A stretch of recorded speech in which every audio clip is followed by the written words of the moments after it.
por edhe përfaqësjen e Ministrisë të Punësimit. Është e rëndësishme që të ndihmoni qoftë përmes shoqatave tuaja. Vlerësimet tona do të krijohen deri në 1500 vende pune.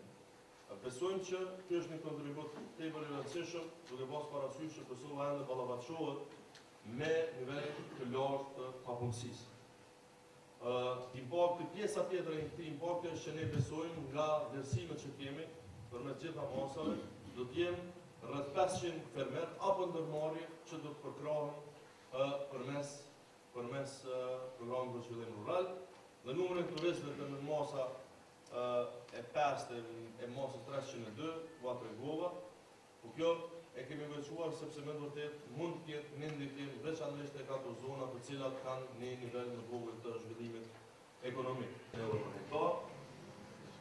Duke shpresuar që nuk që ta çoni këtë informacionat tek fermerët, që në rast se mund me realizu këtë vit të gjitha traktorët e licencuara të 4 kategorive, A, B, C dhe rural, dhe për një pjesë madhe të pjesës së subvencionit. Projekt është realizuar në total, si dhe në përfundim po ato autorizimi për pagesën. Shpresoj më shkurtimisht tek programi pagesave direkte, i cili padyshim ka pasur një ndikim jashtëzakonisht të rëndësishëm në vitet e kaluara dhe vazhdon të jetë po ashtu në dy shtyllat qendrore të angazhimeve tona në skemat të shtetësit që ne i realizojmë.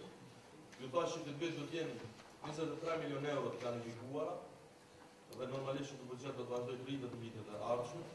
Ju thash po ashtu që përveç subvencionimit që tashmë ka krijuar një praktikë dhe një traditë, këtë vit do të fillojmë edhe me subvencionimet të reja. Por lejoni që të ndalem tek drithrat edhe te bimi industriali se kemi në diellin. Këtë vit do të ketë një rritje për 20% për sa i përket grurit dhe 50% për sa i përket misrit dhe lulediellit. Pra nga 125 euro sa është subvencionuar hektari vitin e kaluar, këtë vit do të subvencionohet me 150 euro. Ndërsa misri nga 100, vitin e kaluar do të jetë 150 euro këtë vit, dhe po ashtu edhe luledielli. Kemi menduar se është e nevojshme që ketë një barabartësi ndërmjet këtyre tri kulturave të rëndësishme. Ju uroj për një program të detajuar dhe shumë komplet që paraqitet. Voja ka shumë të marrë, ndërsa ndonjë një vjerëzë dhe ndonjë unë nuk kam përgjithësar përveç në suksese, do të në aplikacionet dhe në selektim. Për herë parë së vjetë do të fillojmë që të subvencionojmë primishtet ekzistuese, pamë që është në sektor strategjik dhe është të rregull suksesshëm, dhe ne mendojmë që të vazhdojmë me mbështetjen shumë substanciale do të të këtij sektori, kështu që këtë vit do të fillojmë që të mbështesim primishtet ekzistuese me 400 euro për hektar, dhe kjo vlen për të gjitha llojet e pemëve të cilat janë në program, dhe ato mund të shihni janë 13, kështu që kjo do të jetë me siguri një ndihmës shtesë.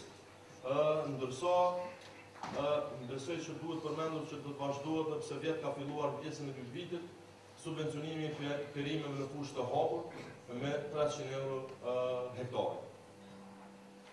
Për herë të parë duke nisur dhe nga bashkëpunimi ynë dhe nga shqetësimet tona të përbashkëta, por edhe nga kërkesat e Agjencisë Ushqimit dhe Veterinës, për herë të parë do të fillojmë kemi një mos stimuluese për sa i përket subvencionimit raportimit të therrjeve të gjellëve. Për fat keq nuk kemi ende statistika të sakta se programi pagesave direkte dhe programi i zhvillimit rural